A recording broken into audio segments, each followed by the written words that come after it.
there you have it, all you transistor radio bugs. How'd that one grab you? That...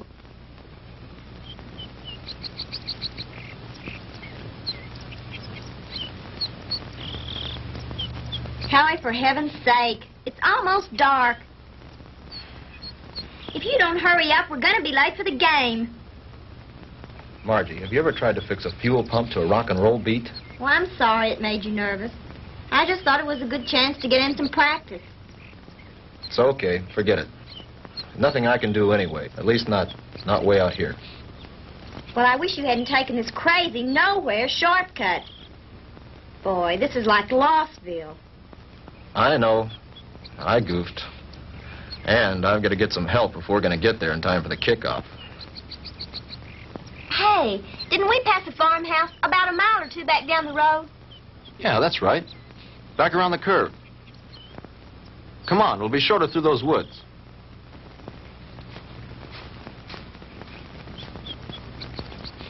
Oh, Howie, look. I don't think we ought to go on that property. Look, you want to get to the game, don't you? Of course I do. Come on.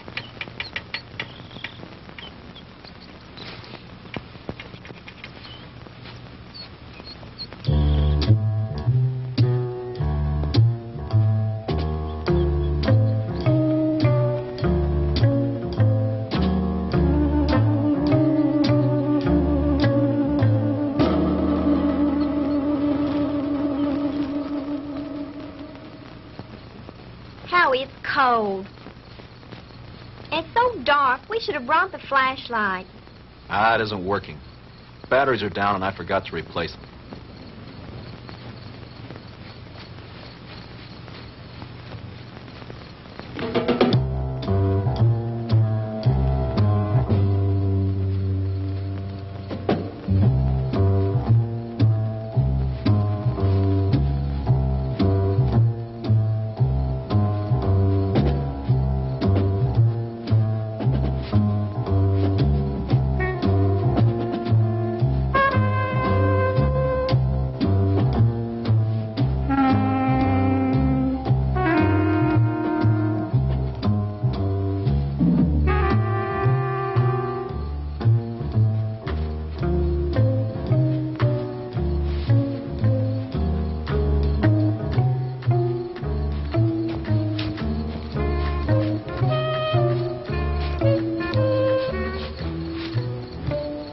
Like we've been walking for hours.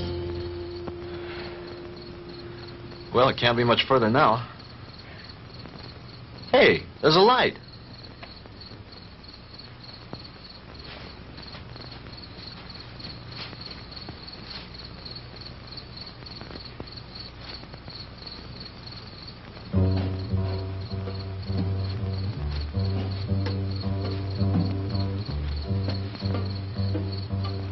Huh. That's strange.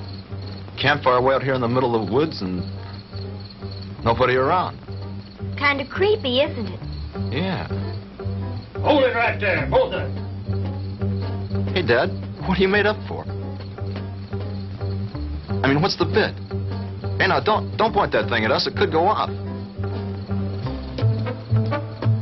Come on now, who are you guys? What kind of a joke is this? I mean, out here in the middle of... Joke, boy? You think this is a joke? Howie, I'm frightened. Look at him. It's got to be some kind of a gag. This can't be for real. Howie, what's it all about? I don't know. Honey, do as I tell you. You edge around behind me. Tell me between them and you. Then run like the devil. Howie, not alone? Do as I say. What are you two young'uns doing out here? Quick, don't let them get away! Run, Margie! Head for the car! Stop, boy! I'll shoot!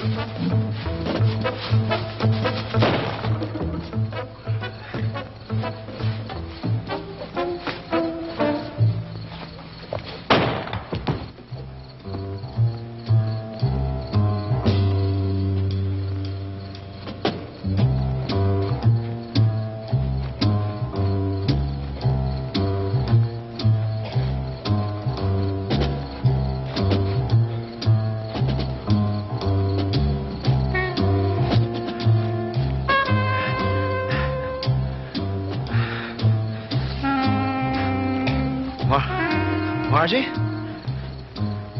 Margie?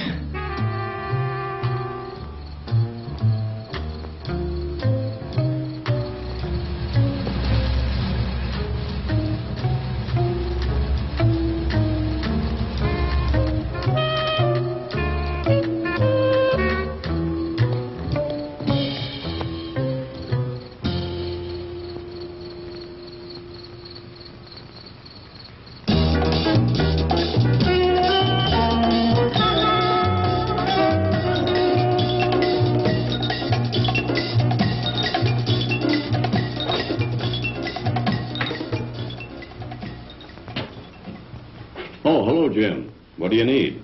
I need my ever-loving paycheck. What's the rush? Payday's tomorrow. I know, but Reed said you'd have it for me tonight. Oh, did he now? Yeah, that way I get a couple hours head start on my first vacation in 3 years. Relax. The girl's on her way up from accounting with it now.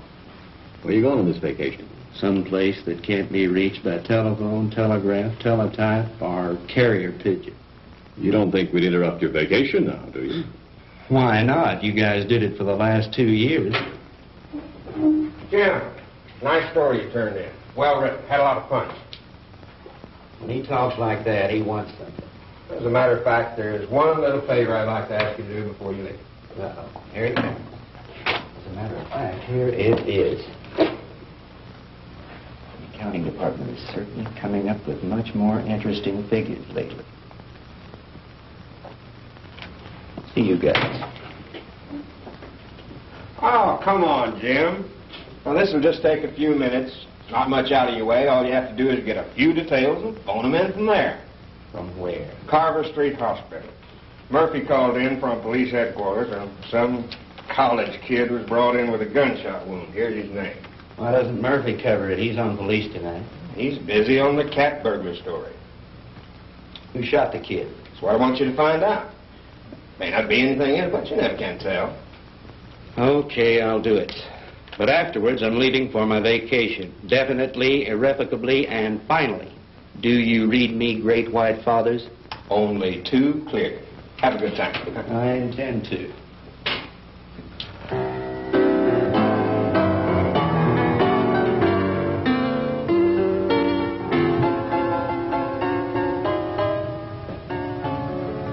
Hello, blonde girl.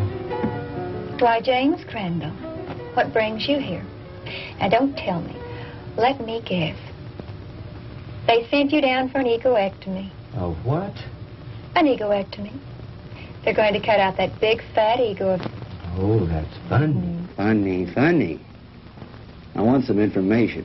Like what? Like, you got a boy here. Howard Ellison, college kid. In some kind of shooting scrape. That's the kid they brought in this evening. But I don't think he's having visitors. Well, could I speak to his M.D.? Mm-hmm. That would be Dr. Wilson Blake. Ah, yes. Blake of the Rusty Scalpel. Oh, you know him? I should. He broke into me once and stole an appendix. Oh, funny. That's funny. He's in his office. I know where he is. Dig you later, English. Yes, that's all right with me, Dr. Thornton. 10:30 will be fine. Yes, I think the whole administrative staff should be there. Fine. See you in the morning, Doctor. Goodbye. Come in. Jim Crandall. Hello, Will. How are you? Hey, number one, how about yourself? No complaints? Can you spare a few minutes? Sure I can. Are you on duty? No, not really. I'm officially on vacation.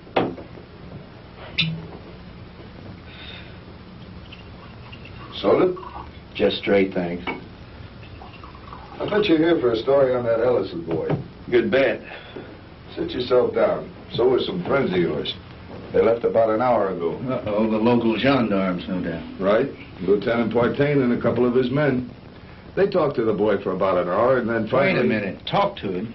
You mean the Ellison kid's able to talk? Sure, he wasn't hurt too badly. The bullet didn't enter any of his vital organs. But the nurse said he couldn't have any visitors. Well, he can't. At least not now. He was too tired after that session with Partain. I want him to get some rest.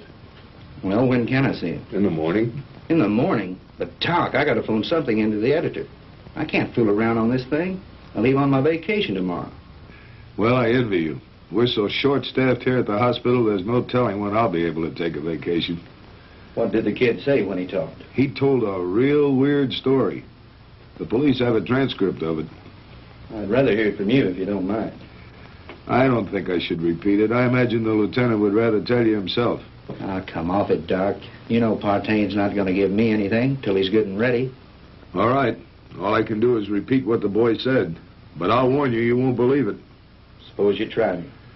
Well, this Ellison kid is a student at the university, a cheerleader, an honor student, an all-around popular kid.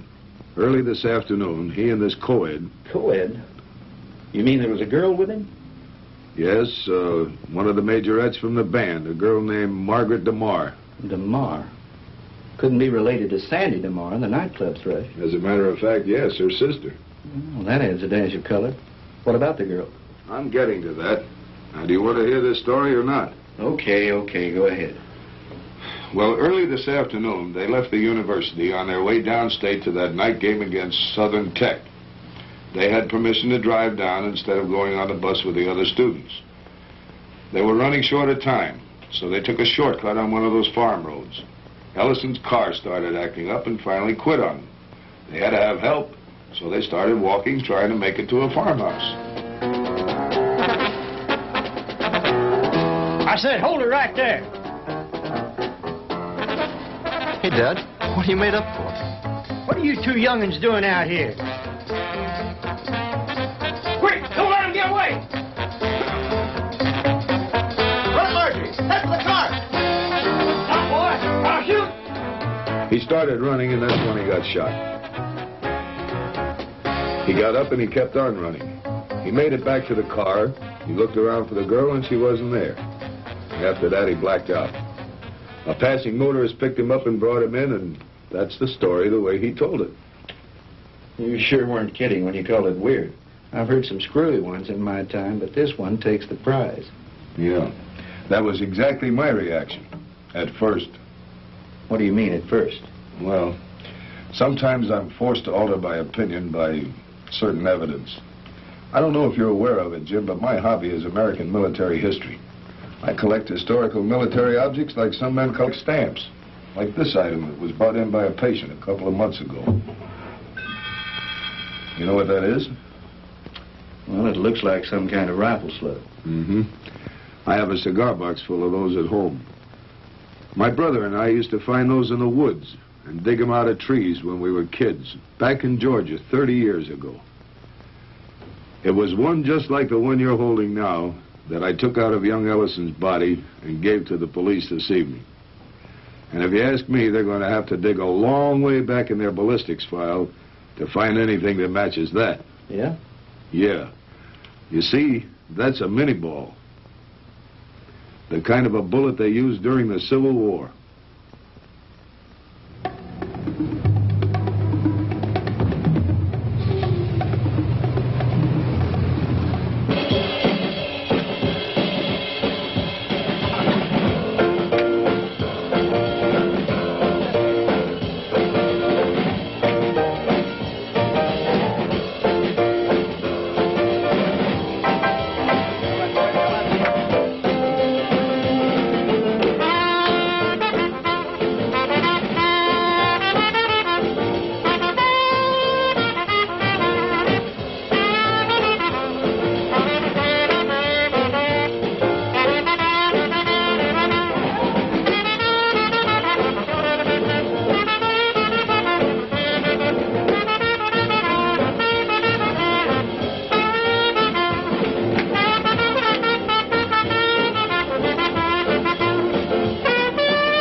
Now, ladies and gentlemen, it is my privilege to present our heavenly little headliner and collector of 2 gold records, the girl with the orchid voice, Miss Sandra DeMar.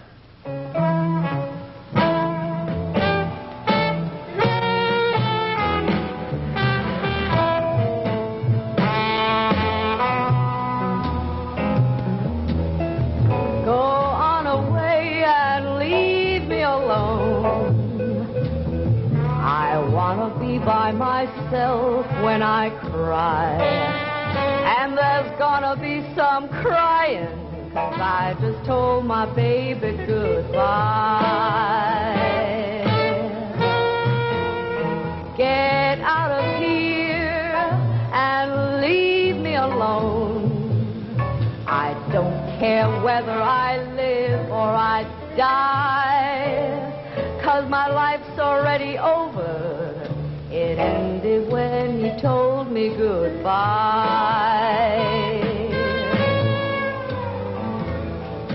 Why is it everything happens to me and my dreams all explode in my face? He was my own for a while, but he's gone, and I know no one can ever take his place. So go away and leave me alone. I've got a right to my own private cry. Coming down with the sorrows, 'cause I just told my baby goodbye.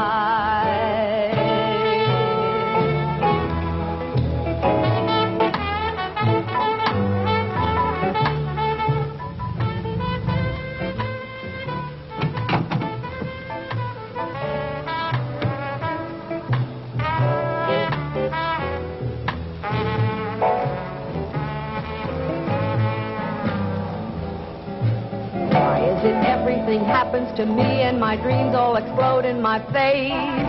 He was my own for a while, but he's gone, and I know no one. Evening, Ramon. Is this visit official?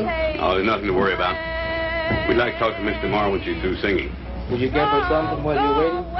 Thank you, no, we're on duty. Leave me alone. I've got a right to my own private cry. I'm coming down with the sorrows, 'cause I just told my baby goodbye.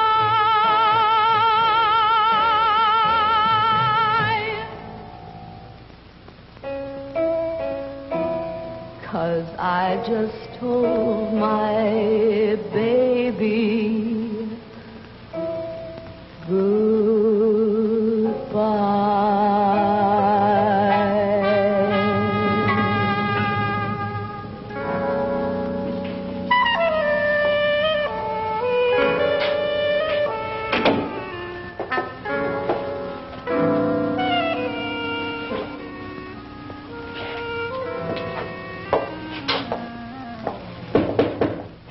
Yes. Sandy, are you decent? Yes. 2 gentlemen from the police department want to talk to you. Police? Yes, Miss DeMar. I'm Lieutenant Partain, and this is Detective Lasky. We're just making a routine investigation. Have you heard from your sister this evening? Margie? Why, no. Why do you ask? Well, we just thought she might have called you. You see, we have reason to believe she may be missing. Missing? I don't understand. She's at a football game in Stephenville with Howard Ellison.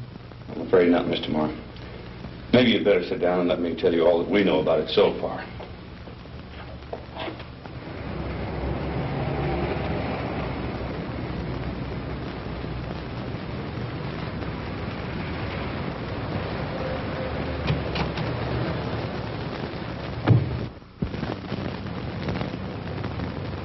Well, Lieutenant Partain, is it a raid or a payoff? Lasky, we got the Walter Winchell of the Boondocks again. You been talking to the DeMar girl? So you know about it already? Yeah, but not enough. Can you fill me in? At this point, you probably know just about as much about it as we do. Why don't you stop by the office in the morning when we have more time to work on it? Oh, come on, Fred. Can't you give me something tonight? I start my vacation tomorrow. Good fishing.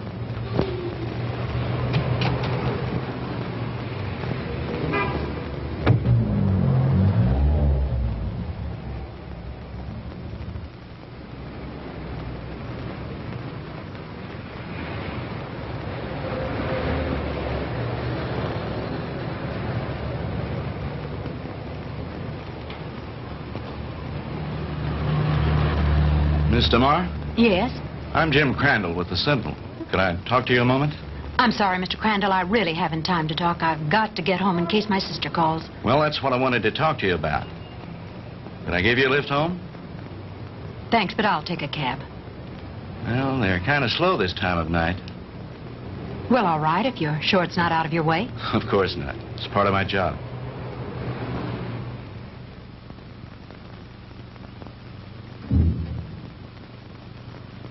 What's the matter? Mr. Crandall, I'm too upset to go home. You know my sister's missing. Yes, Do you know where it happened? just about. Would you drive me there? It's nearly 1 o'clock in the morning. Besides, what if she calls you? If she were going to call me, I'm sure she would have done so by now. It's nearly a 45-minute drive up there. Howie was picked up on a farm road just this side of Stephenville. It's too much trouble. You can drop me at my apartment, and I'll take my car. You're pretty determined to go, aren't If you? my sister's in trouble, I've got to be near her. Hop in. I need to go up there myself.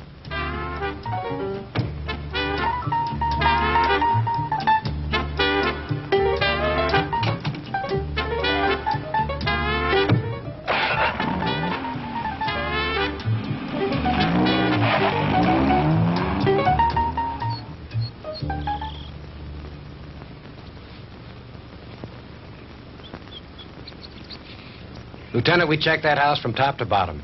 Nothing there. Okay, Lasky. As soon as the boys are through, have them go in and get some rest. We've done everything we can do here. Maybe the sheriff and his bloodhounds will turn something up. Right.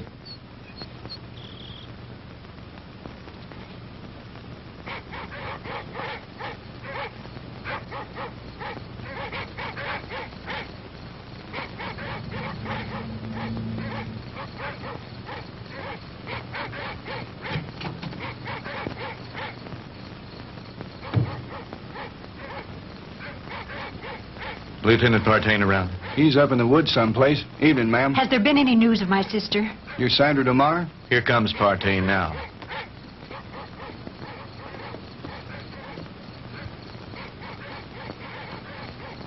Lieutenant, have you found her yet? I'm afraid not. Crandall, what'd you bring her out here for anyway? I made him bring me, Lieutenant. Can you tell me anything about Margie? No, ma'am, I think you both made a trip out here for nothing.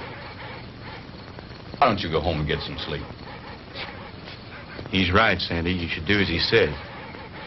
Jim, somewhere out there in that horrible blackness, it's my sister. Those dreadful dogs. They sound so terribly ominous. Oh, Jim.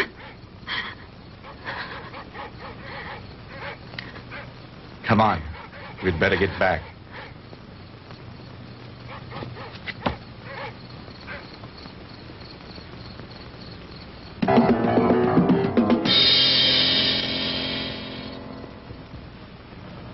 No, I'm going to check all the antique gun shops this morning, as soon as they open. How about the kid's parents? You come contact them? Lieutenant, Ellisons live in Denver. I tried all night to call them, but they weren't home. How about a cup of coffee, Jim? Yeah, black. What about the kids at the university? Ellison's fraternity brothers. I talked to everyone in the dorm. They like him.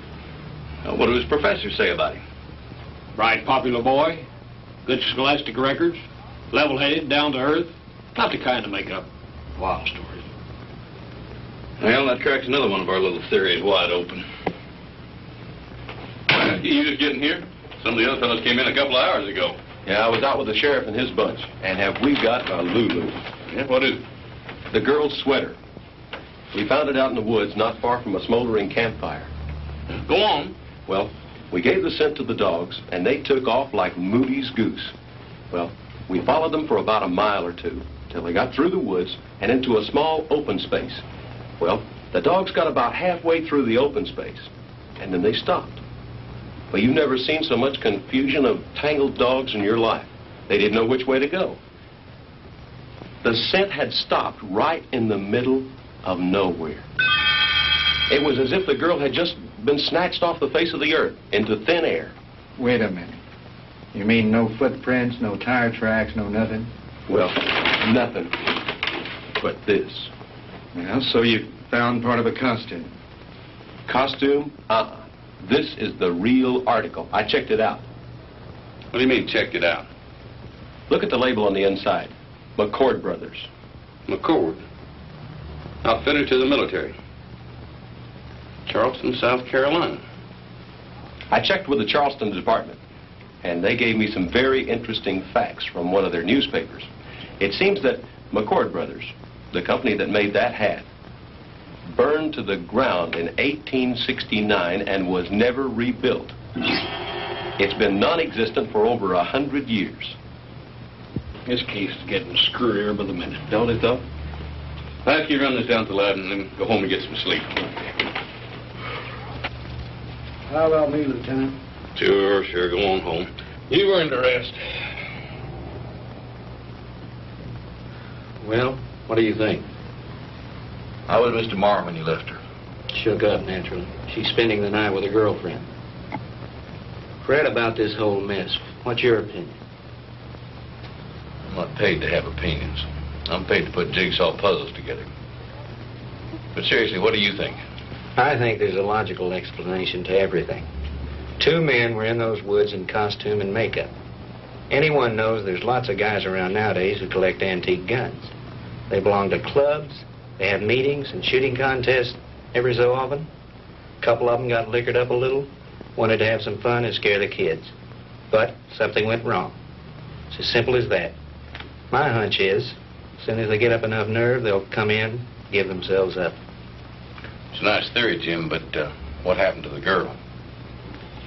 Well, your guess is as good as mine. Jim, you know, this whole thing is, well, it's spooky. Reminds me of something that happened in Germany in 1945 towards the end of the war. Yeah? What was that? Our outfit liberated a small concentration camp near the Alsatian border. When we took it, we expected to find the usual half-starved, ragged inmates. And you can imagine our surprise when we were greeted by about 50 young people, all a picture of perfect health. That sounds a little hard to believe after all I've read of Dachau and Auschwitz. Well, that's what made it hard to figure. Here were these kids, none over 21 and some as young as 5, living in apparent luxury. Good food, complete recreational facilities, no forced labor. Remind me of a bunch of calves being fattened up for the kill. You mean there were no old people in the camp? There were a few, but not alive. We found their bodies in the rooms next to the ovens. Apparently, we'd taken the camp so fast they hadn't had time to dispose of the bodies. But before they left the night before, they blew up the largest building in the camp. It was some sort of a laboratory. And inside, amidst the rubble and blown into a million pieces, was the screwiest piece of machinery I've ever seen. Some sort of a crazy electronic apparatus. And half buried underneath it amidst the rubble, still strapped to a table, was an old man. Just barely alive. Our medics tried to save him, but they couldn't. Now, here's the weird thing. This is the part we could never understand. In trying to identify him, we checked the camp records with the prison number tattooed on his arm. According to those records, that old man should have been an 18-year-old boy. What about the other bodies? Same thing. Their numbers indicated they all should have been kids. What type of experiments were they conducting there? We never found out. Even the young inmates weren't aware of why they were there. They never found the commandant of that camp to bring him to trial with the rest of the Nazi brass. His name was Ernst von Hauser. Did you ever hear of him? Well, he was a German physicist, a contemporary of Einstein's. I don't follow you. You mean you think there might be some connection between all that and what happened here last night? I'm not saying that, no. But just suppose, for the sake of argument, the Ellison kid did see two men out of the past of 100 years ago. That would mean somebody around here is tampering with time. Somebody was also tampering with time in that concentration camp. Now, wait a minute. Let me get this straight. You think that the machine found in that concentration camp was some kind of time machine, and that there may be another one like it around here. Is that what you're saying? I'm not saying anything. I'm just supposing. After all, they never found von Hauser. Lieutenant? Yeah, Walt. Captain wants to see you in his office. Wants you to bring the file on the Maddox case. Be right there. How am I ever going to turn in a story like that? That's your problem.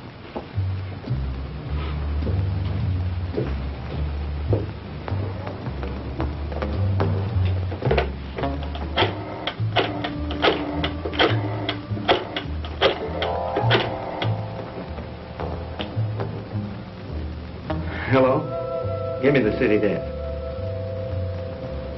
Hello, Reed? Crandall again.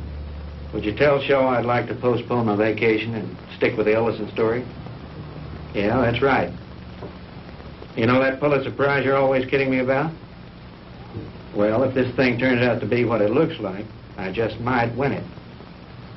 No, nothing new at the moment. I'll keep you posted. Yeah, I've got a little research to do in the library. Then I'm going to the hospital to interview the kid. Right. Talk to you later.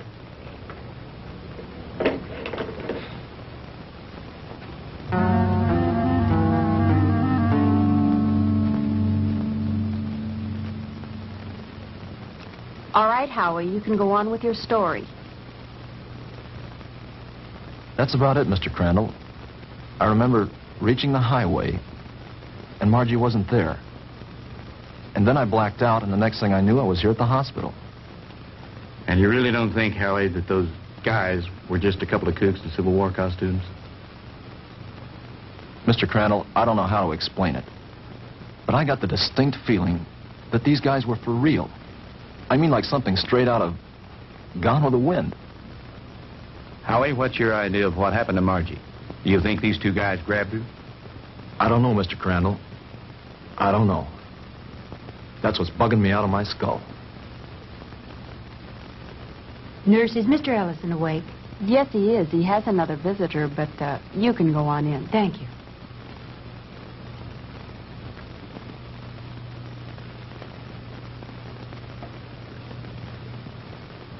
Sandy. Hello, Howie. How are you? Hello, Jim. Good morning. Have you heard anything from Margie? Not yet. I brought you some flowers. Thank you, Sandy. I'm sorry about all this. I mean... It's all right, Howie. Now, don't you worry. Whatever happens, I know it wasn't your fault. Jim, have the police found out anything yet? No new developments. I'm going up there in a little while and have a look around myself. I want to see the place in the daylight. Would you mind if I went with you? Of course not. I'd enjoy your company. Howie, would you forgive us if we ran off right away? Sure. I understand. I'll drop back in later. Bring me some magazines. Yeah. True Confessions and Ladies' Home Journal. Gee, thanks, Mr. Crandall. Those are two I never miss. See you later, Howie.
Looks like the typical haunted house, doesn't it, Jim?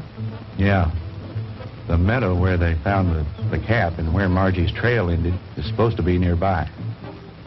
Do you think this old place has anything to do with her disappearance, Jim? I don't think so.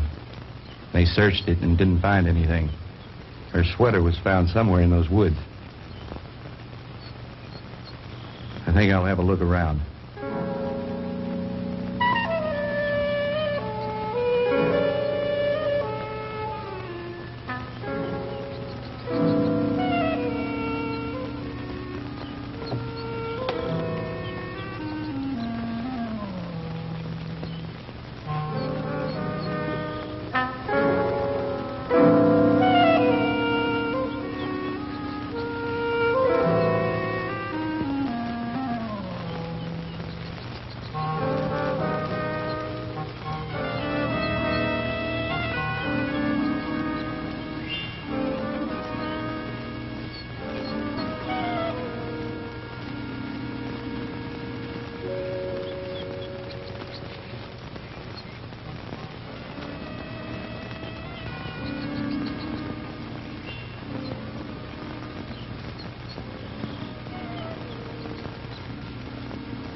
Get out of here.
What happened? I don't know, but we better get back to the car.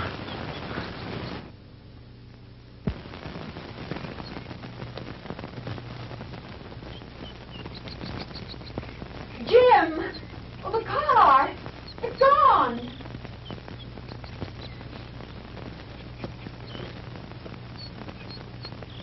Jim, someone must have stolen it. I would have heard the motor start up. Besides, I have the key in my pocket. Well, this must be the wrong place. This isn't where we left it. This is where we left it, all right. But it looks different here. There are more trees than there were before. And that fence, that wasn't here when we came down the road. And the barbed wire fence is gone. Jim, we're lost. I don't think so. At least, not the way you mean. Jim, I'm frightened. It's all right. Let me think a minute. This road was paved, and now it's dirt.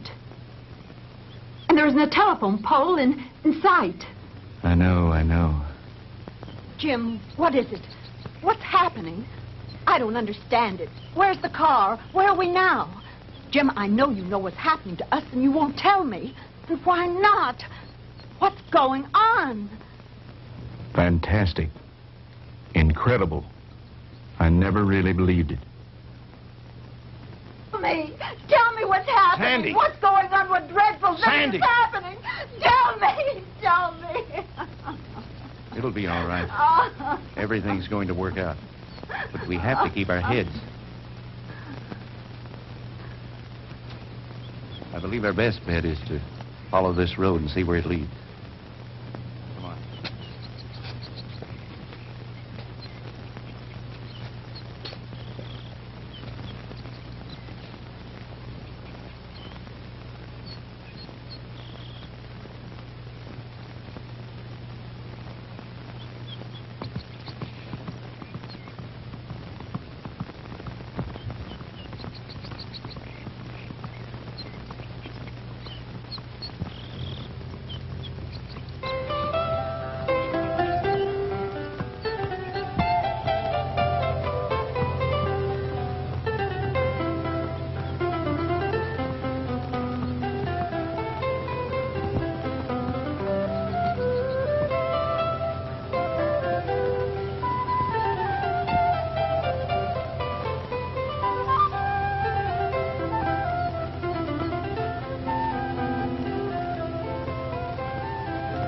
Jim, his clothing. I know.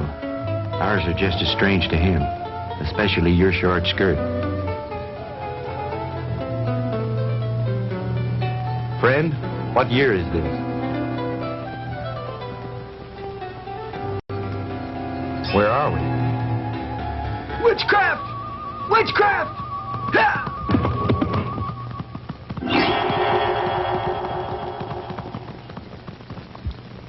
Jim. Honey, I don't know how to explain it, but somehow we've been set back in time. But Jim, that's impossible. Impossible. I know it's supposed to be impossible, but it seems to have happened. Well, let's not try to figure it out now. We've got to get somewhere to find some help. Some way.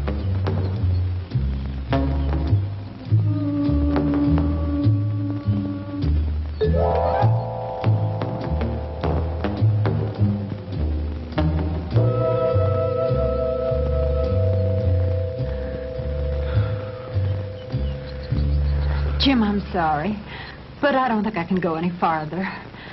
I simply have to rest. All right.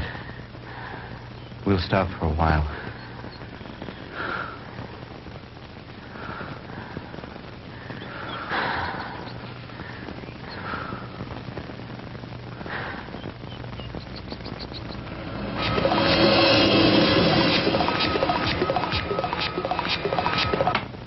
Welcome, my friends, to my little workshop.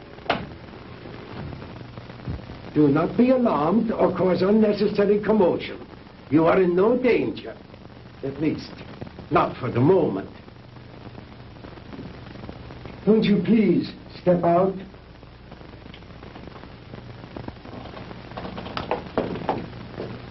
I am Dr. Ernst von Hauser.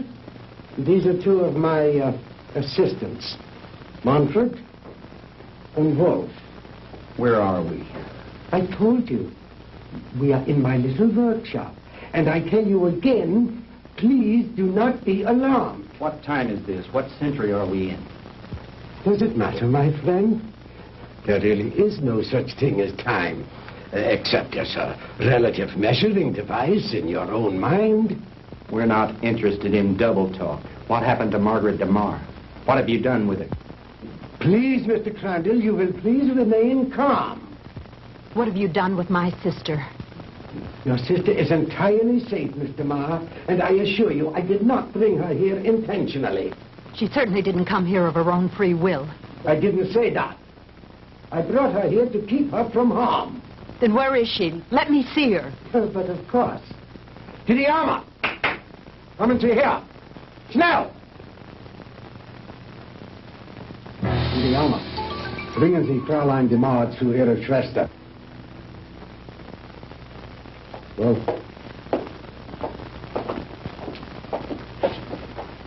no need for alarm, Mr. Crandall. She'll be all right. She'll be able to freshen up. We will even furnish her a change of clothing.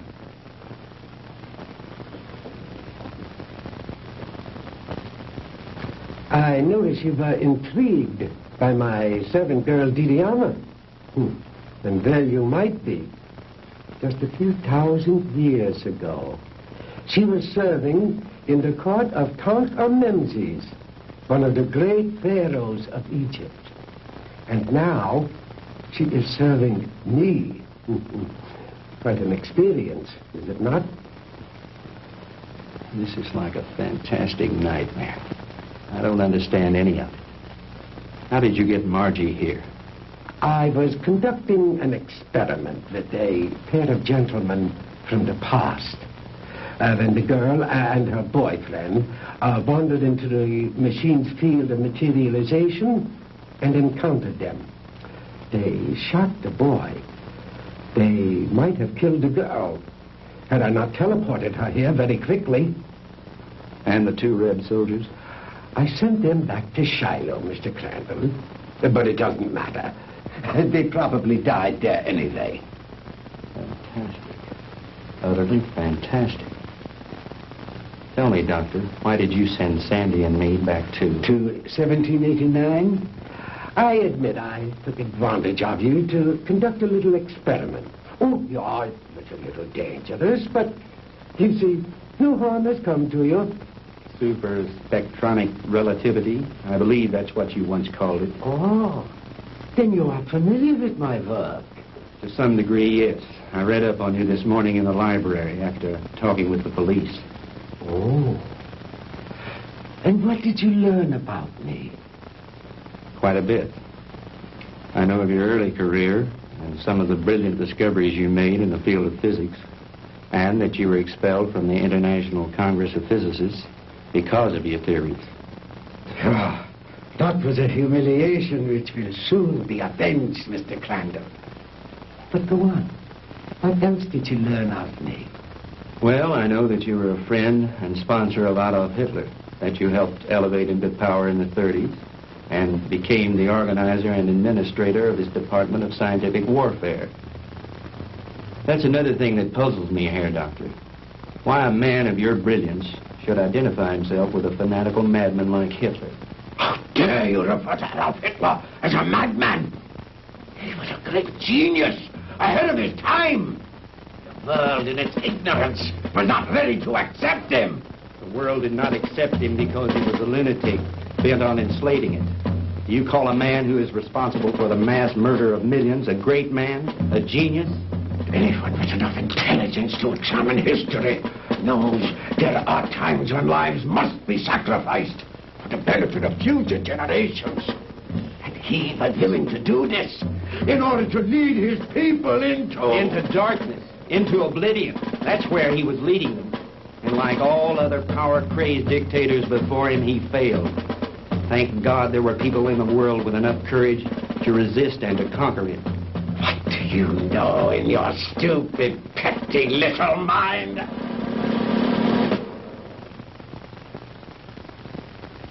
You will forgive me, Mr. Crandall, for my outburst of temper. You are, of course, entitled to your own opinion, for whatever small purpose it may serve you. Let me enlighten you, Mr. Crandall, on a few things of which you and the rest of the world are unaware. Blame for the loss of the war cannot be laid to Hitler or his doctrines. It was I who failed him. Me and the General Staff. He called for weapons, super weapons, to turn the tide of war in those last few days. Because of my inability to deliver those machines soon enough, we were defeated.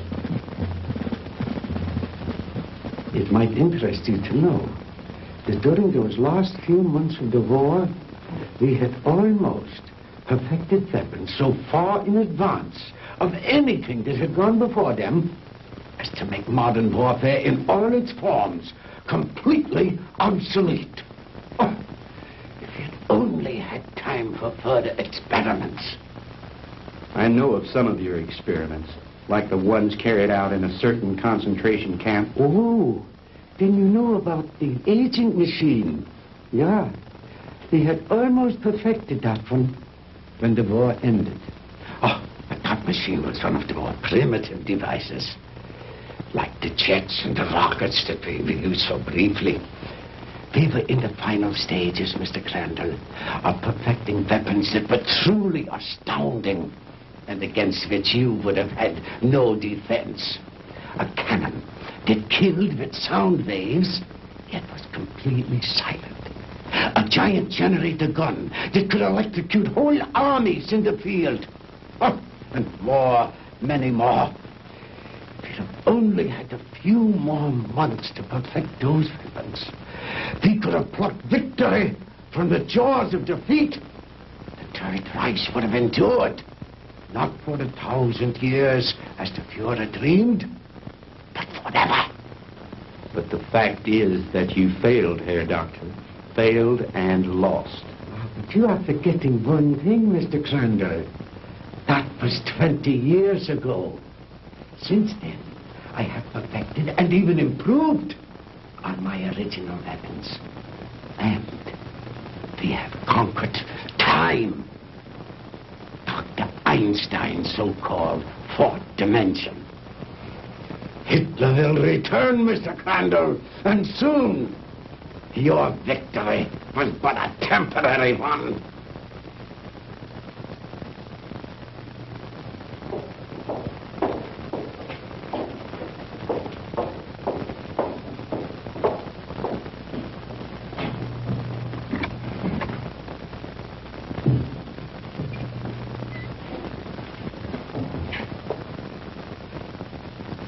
Margie, baby. Sandy! Honey, are you all right? Did they hurt you? Oh, Sandy, I didn't think I'd ever see you again. Oh, I'm all right.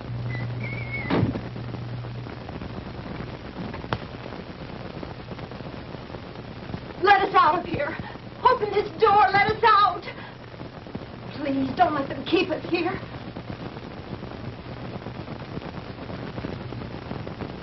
I have my own underground atomic power supply. Here are the master controls, and here are the selectors. With this dial, I can control the century I wish to deal with. These other dials, of course, are for the selection of the year, the month, the day, even the hours and minutes, and even seconds.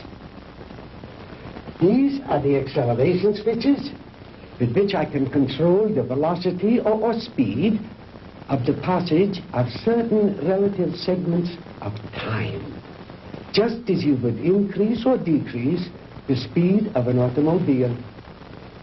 Is that too difficult for you to grasp, Mr. Crandall? Frankly, I'm beginning to doubt my sanity. Well, you needn't. After all, there are very few people in the world who can understand even Dr. Einstein's theory of relativity. And my theories go far beyond his. But you are an intelligent man, Mr. Crandall. Perhaps I can explain it a bit more simply.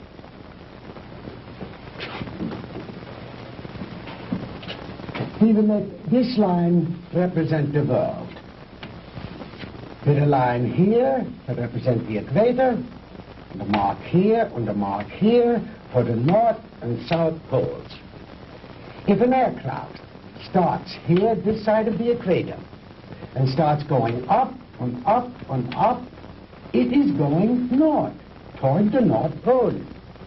But the instant it passes over the pole, it is no longer going north. It is going south. And yet, it has not turned or changed its direction in any way. Now, that is the simplest way I know of to make you understand how my theory of superspectronic relativity was first developed. It has long been established that time and space do not exist except in relation to each other. Therefore, they are inseparable, indivisible, a space-time continuum. The faster we travel in space, the faster we travel in time. Now, let me use this short vertical line to represent an instant of time, and this horizontal arrow to represent velocity or speed. Now then, scientists have long held that light is the top limiting velocity in the universe. In other words, there is nothing in the world faster than light. And yet it is known that beta particles ejected from the nuclei of radioactive substances can attain velocities up to 99% that of light. Now, I have always based my theories on the premise that there is no limit to space. The universe is limitless. Well, if there is no limit to space, then there is no limit to time, and no limit to velocity. Therefore, I thought there must be something in the universe that was faster than light. Oh, the years of frustration and failure before I finally had to submit to the one irrevocable fact: there is nothing in the universe faster than light. But I discovered a new ray in the spectrum with a wavelength infinitely shorter even than that of the cosmic ray. This ray I called the minus ray. I'm afraid you lost me, Doctor. Well, in other words, while I discovered that the velocity of light is indeed the top velocity in the universe, that velocity need not remain constant. I discovered that through minus rays, velocity could actually be accelerated. Let me illustrate in this way. This line represents an instant in time. An instant, that is, in relation to our immediate vicinity in space. Now, if you enter a dark room or flip a switch, that room is instantly flooded with light. That is because that light, traveling at its great velocity, takes hardly any time at all to cover that small area of a room. It is immediate, instantaneous. Now, if that light had traveled any faster, it would have come on before you flipped the switch. Are you beginning to understand? I think so. Fine.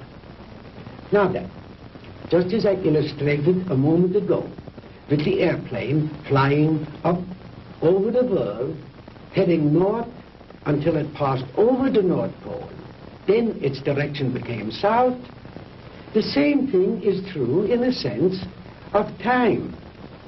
If the velocity of ordinary light, represented by this arrow, should be accelerated, then it will pass beyond the instant, represented by this vertical line, and no longer be moving in the direction of the future, but it will be moving in the direction of the past.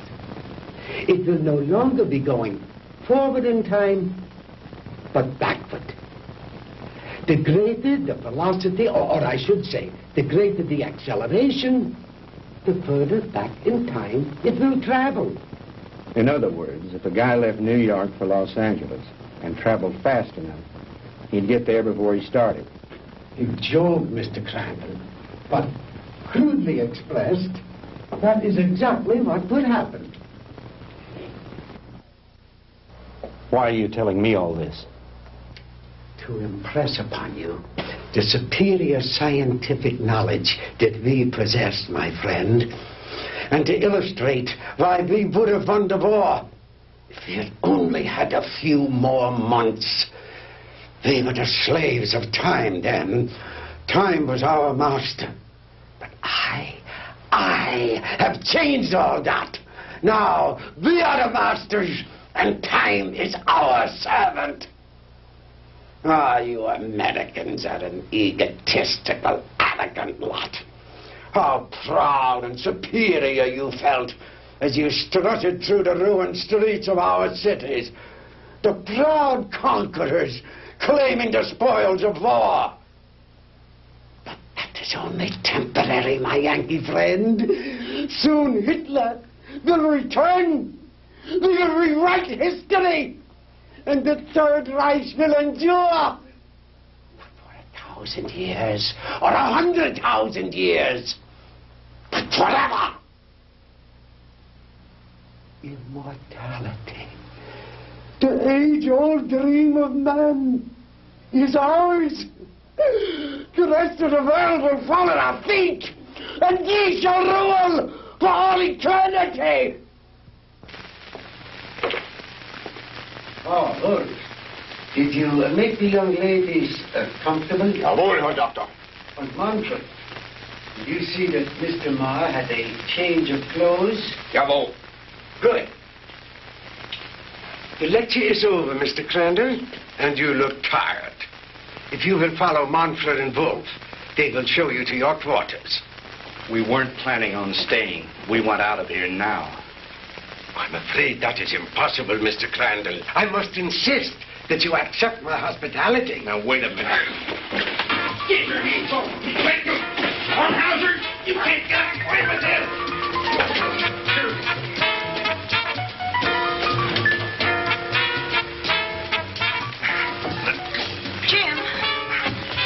Jim! Sandy, are you all right? Oh, yes, we're all right, but why are they locking us up? What are they going to do with us? Nothing if I have anything to do with it. Oh, don't hurt him! Oh, don't hurt him!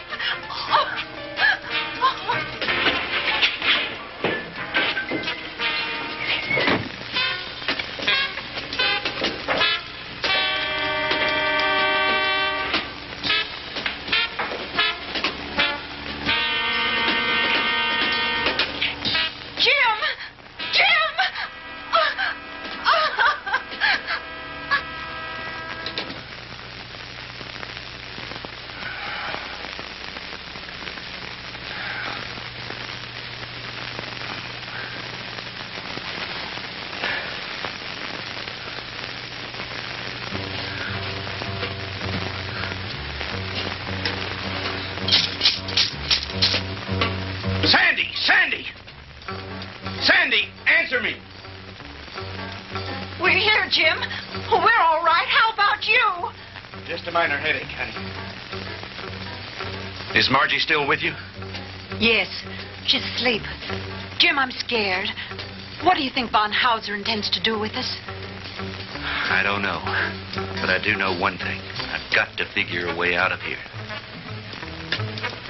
Sandy, honey, I'm sorry about everything. I shouldn't have brought you with me this morning. It wasn't your fault. I asked to come along. After all we've been through, you must be beat. Have you had any sleep? No, I was worried about you. Well, try to get some rest while I do some thinking. Okay. As soon as Margie wakes up, I will.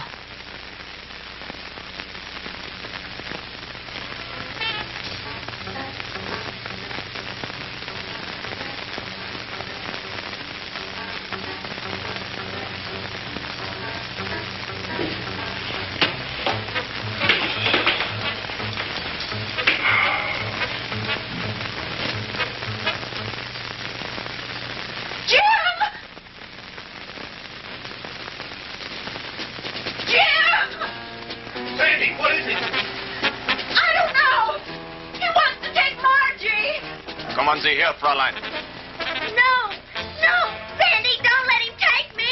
Kommen Sie her. No, Sandy. No, leave her alone. Take your hands off her. Don't let him take me, Sandy. Don't let him take me. Turn her loose. Oh! Sandy, who is it? What's going on? No.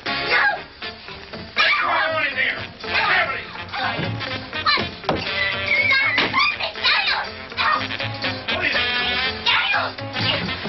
What are you doing? Taking her.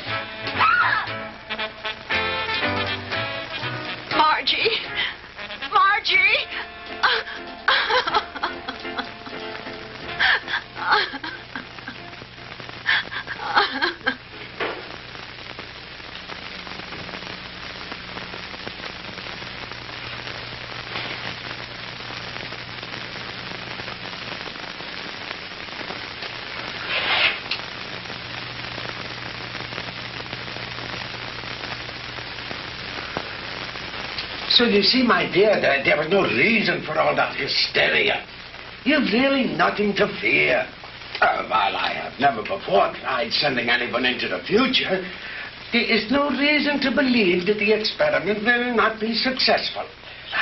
And if something should go wrong, it will happen so quickly, you'll never feel a thing.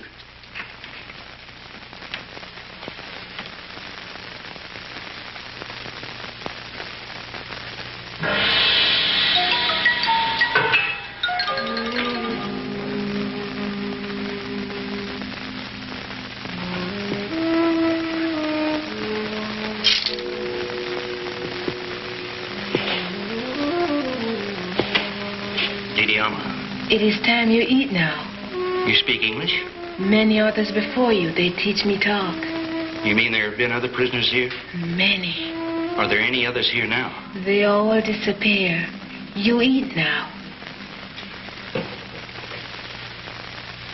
It is all they give me for you. It's all right. At least it's better than nothing. Didi Alma, you've got to help us. You're our only hope. No. I cannot help you. But you've got to. You're the only one. If you could get hold of the keys. No. They'll kill me. I cannot help you.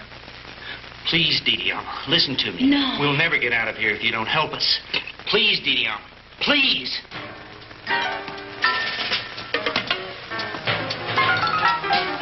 I bring you food. You eat. Thank you. Sandy, see if you can persuade her to help us. It may be our only hope. Someone come. I must go now. What's it, los house?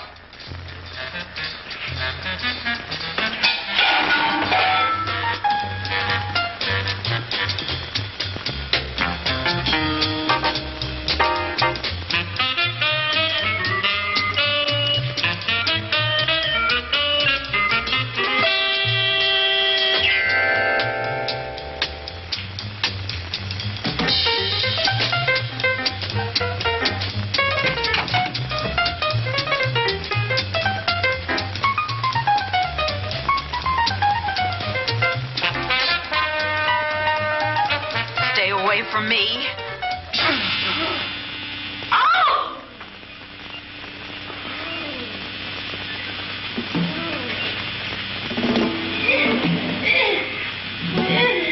Sandy! Sandy!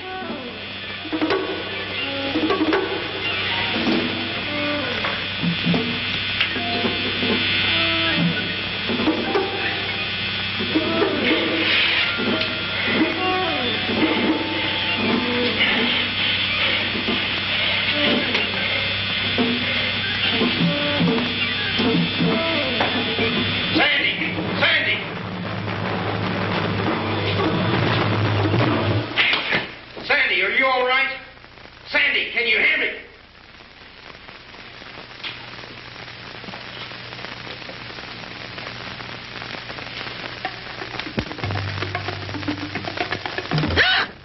Sandy, honey, thank God you're safe. Quick, get his keys.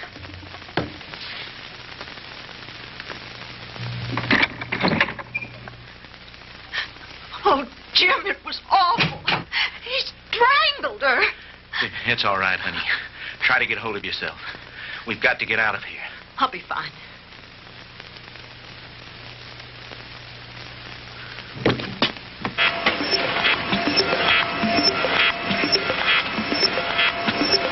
I told you, Mr. Maud, the struggle is useless. You will only tire yourself needlessly.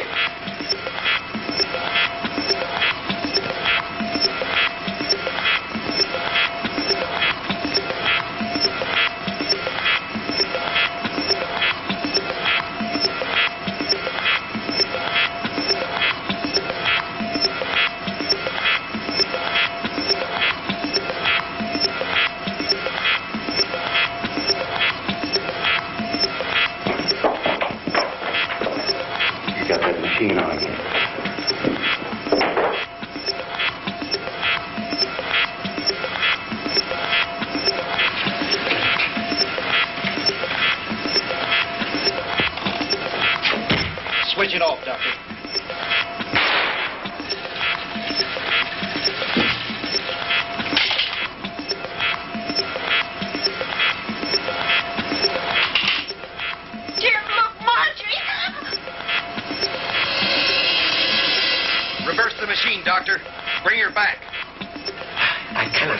speed up, Mr. Crandall. I have never experimented with the future before. You insane, sadistic. If you don't bring that girl back, I'll empty this gun into that warped brain of yours.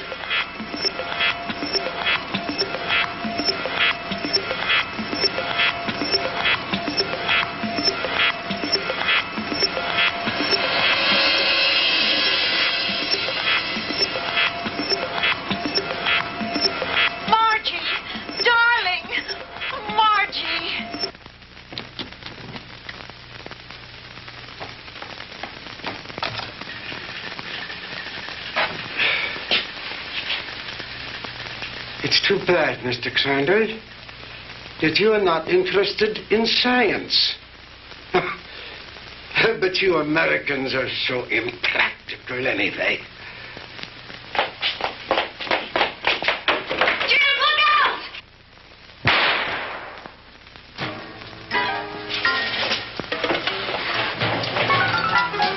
Just don't you try anything, Bonhoeffer. Don't try anything. That should cut down on your time travel, my good doctor.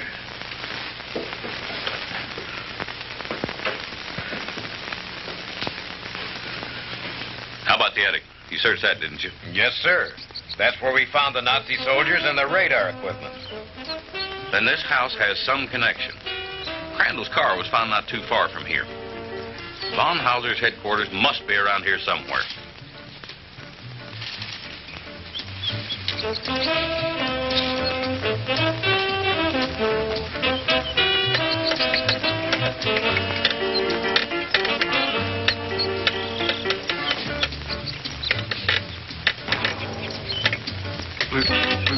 Lieutenant? Yeah?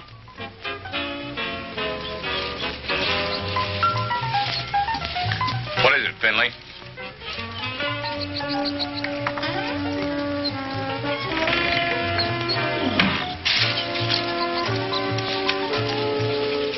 Jim, and the DeMars.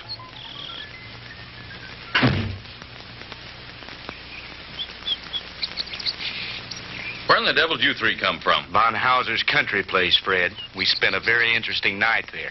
Where is Von Hauser? Down there in his laboratory. Listen. What's that sound? That's the machine. You'd better stop it before he gets away. Lasky, you come with me. Finley, you stay here with them. What machine? The time machine. The what machine?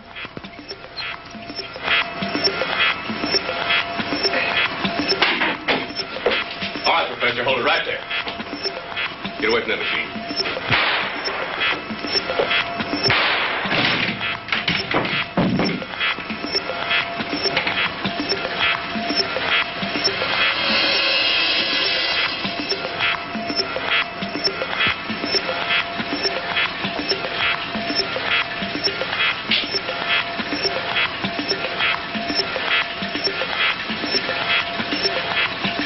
If I hadn't seen it with my own eyes, Lieutenant, I wouldn't believe it. I know.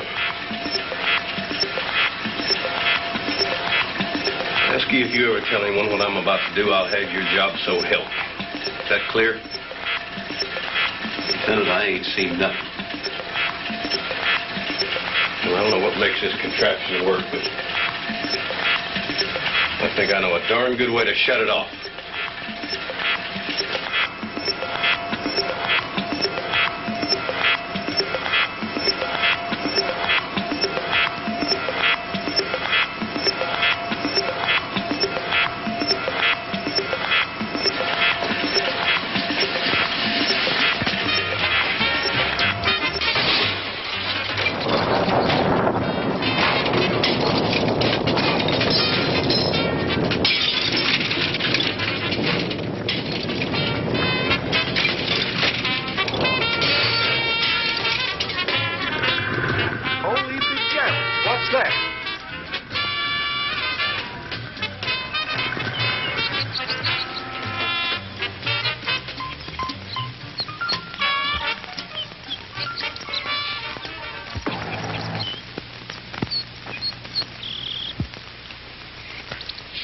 What happened down there, Fred?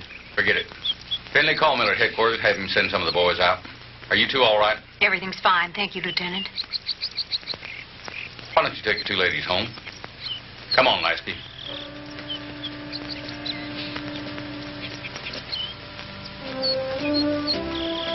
The machine? Mangled beyond repair or recognition. Too bad the big brass didn't get a chance to look it over, isn't it? But why, Fred? You had no right. No right, huh? Listen, the way I figure is like this. Sooner or later, some other joker is going to invent a machine just like it. Maybe by then the world will be ready for it. God only knows we aren't now. Hydrogen bombs are enough for people to worry about. Yesterday should be left alone. Because today, the world has enough problems. Just trying to make sure we'll have it tomorrow.